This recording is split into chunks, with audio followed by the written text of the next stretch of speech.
How to choose grind? This is a simple question at surface level, but it can quickly become a highly nuanced variable. To answer this in a more true, full method, we have a few experiments prepared for you, but we're not going to cover those today. Instead, we're going to focus on 2 initial responses to this question, and we're going to cover what we can consider to be the most important when talking about grind size. Firstly is understanding the nuances of your said piece of equipment, and secondly is understanding how a said coffee altitude impacts intensity. Here's the thing, grind is usually seen in a few categories, right? And there's the main 3. So first we have what can be considered to be coarse, and that's where the particles are pretty large, like so. And then secondly, we could move to a medium grind size, and that's where the coffee is broken down a little bit further. And then finally, we have what could be considered to be fine, and that's where the coffee is broken down almost as far as possible. And there's far more particles that are going on due to how much it's broken down. So if you're anything like me, you might find this system to be a bit arbitrary and kind of frustrating. And the reason for that is that with grinders, not everyone has the same grinder. And even those who do may find that there are still some nuanced differences in between each of them. And the biggest thing about this is that when someone says, hey, grind this coffee finer than normal, what do they mean by that? Or better yet, how did they arrive at this conclusive idea of this coffee should be ground at a setting that we consider to be fine in size? Now, on an early episode of our podcast called Carts, we briefly jumped into grind size, where we stated that grind size is an important variable because it's connected to time. This is logical for us to think of because coarse ground coffee will cause water to travel through it quickly. Accordingly, the inverse is true, meaning a fine grind will slow the rate that water passes through the coffee. But why is that even important? Because it has a direct relationship with extraction. Aha, now we're reminded that the strong connection of grind and extraction, so we can continue. It would be a failure to your knowledge if there was something that was not admitted here. A lot of what occurs when brewing coffee is intuition-based. This intuition is derived from repetitive experiences with regions of coffee, brew methods, and equipment usage.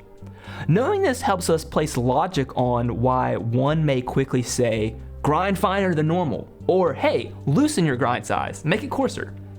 But this doesn't really answer the question that what if that intuition does not exist for you yet?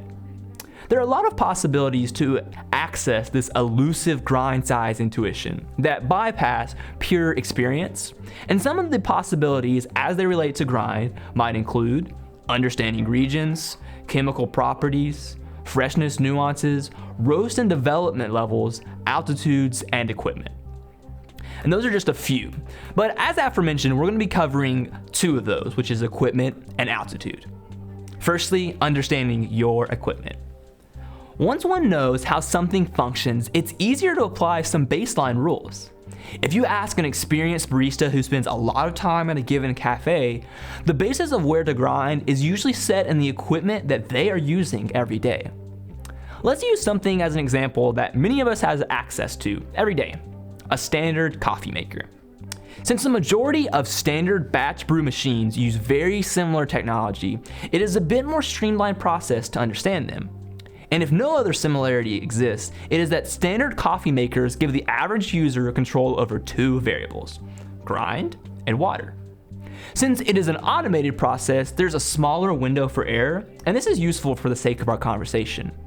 Just as all machines have a chance to be quirky and or malfunction, your said piece of equipment will also have its own uniqueness. And here's the message that we're really trying to convey here. It's easy to fall into thinking that a better gear will be the cure-all for a better cup, or that experience behind an espresso machine pulling shots and steaming milk and pouring great latte art will make you a better barista, or that having that expensive grinder, fancy kettle, or elegant smart scale is what will be what makes you the best you can be. It would behoove us to start with how we can use the equipment we do have, although it usually takes some intentionality to do that. All of this to say, good equipment can certainly aid in the consistency side of things, along with efficiency. And this episode is also discussed in our bi-weekly podcast, CART, where we state this. Using a grinder that has burr blades will be the most ideal because they are more precision-based and be controlled down to a decimal number on some machines.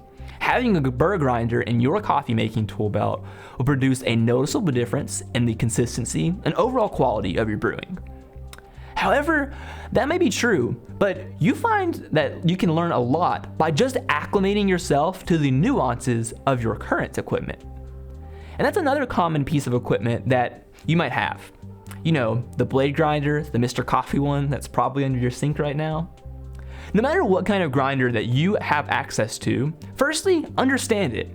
A quick test that we like to do for something like a blade grinder might be to use around 10 grams of coffee and grind at different time intervals. Say 10 grams for 5 seconds, 10 grams for 10 seconds, and so on.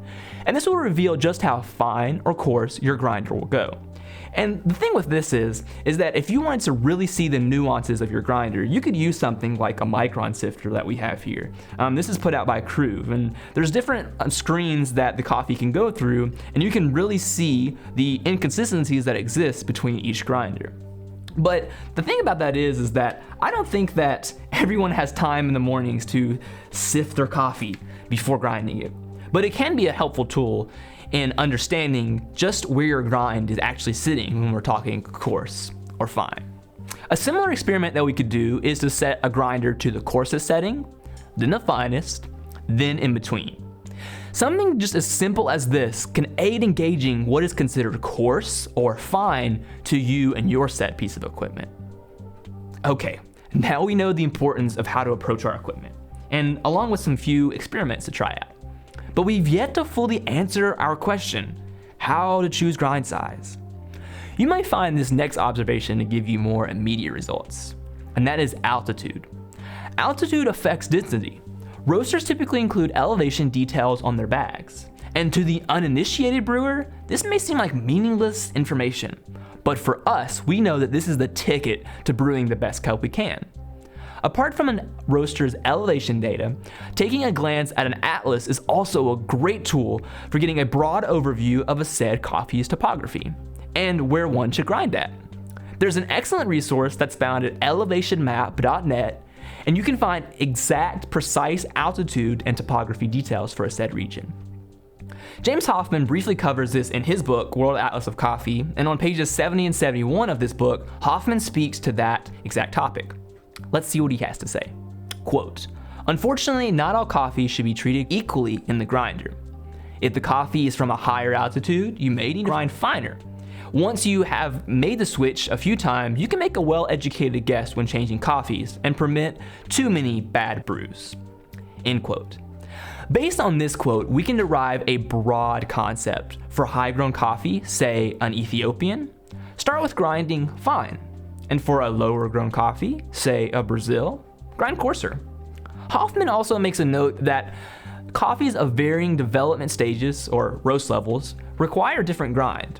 On the low end of development, light, if you prefer that terminology, there's a typical need for a finer grind. Whereas on the high end of development, which is dark, if you prefer those terms, there's a brittle characteristic introduced here, which requires a coarser grind. In our opinion, a lower brew temp. Now that we understand how to approach our equipment and understand a bit of where our coffee is grown, hopefully the process of deciding where to grind is now a little less intimidating. Thank you so much for watching this video. Be sure to like this video if you liked it, and throw us a comment down below on how you approach grind size. And for more coffee education resources, you can always check out our website at 901sustaincoffee.com. And be sure to follow us on Instagram at 901sustaincoffee. You can shoot us a DM on there. We're always up to hear your voice. No question or thought is insignificant to us. So please don't hesitate to reach out. Until next time.